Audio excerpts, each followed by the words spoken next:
cewa ban yiwuwa ka samu ilimi ba a takarda, ilimi a takarda a kasar ba ilimi ba zai yi ba, sai ka je gaban malamin sirrin na wurin ka ɗauka. manzo Allah sallallahu alaihi wasallam da ya kawo alqur'ani ai shi bai yi karatu ba, ummi ne, bai iya rubuta haruffa ba. inda ya iya ya rubuta mana sai dai tsara sabon su da suka san larabci suka iya zai dinga gaya mun suna mamaki wannan baki ina wannan in ba Allah ba ina zai yi, wannan in ba Allah ba zai yi ba.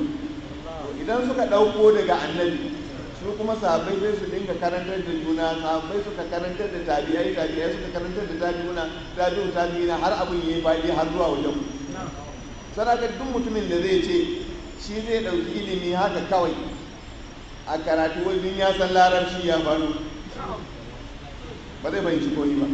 Dan ka iya larabci ka ɗauki littafi ya karanta ba za ka iya ba haɗa.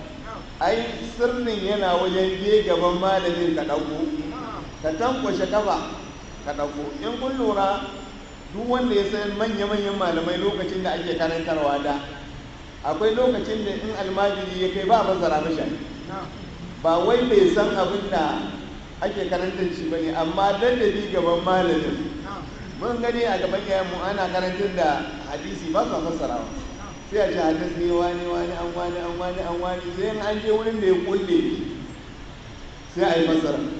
To yanzu ya ci gaba da ka iya larabanci ba larabci ba, da ka iya larabanci baka je gaban malamai ba, ka ɗauko magana kana an gane ko an fahimta ko kai baka fahimta ba.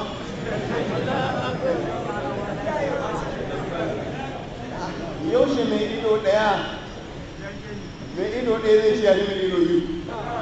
Ai gaban malamin nan da kaje ka karanta nan sirrin yake, ka zauna ka tankwashe kaban kana zuwa wallahi kai da kanka sai ka darje kanka ce da ba haka na ɗauke shi ba. Na taba jin wani bawan Allah yana karanta Sahihul Buhari, don kana karanta Sahihul Buhari za ka ga an sa ha a wurin ha an wuce. To da yake sai na gane bai je wajen malamai ba, da ya zo ha sai ce ha a wannan Buhari,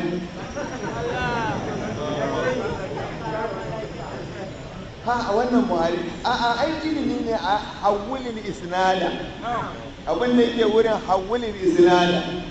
Me ya hawulin isnada? An ɗauko daga wani har zuwa wani. To an yi ta wannan bangare gashi za a ɗauko ta wani wuri kuma daga wani zuwa wani. To mai Buhari maimakon ya ce maka hawulin da ya maka tsawon bayani zai ce ha hawulin isnada kawai.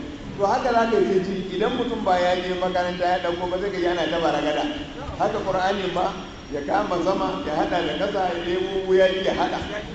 Saraka zuwa wajen malamin sirri ne, wannan ya nuna maka annabi Muhammadu ne.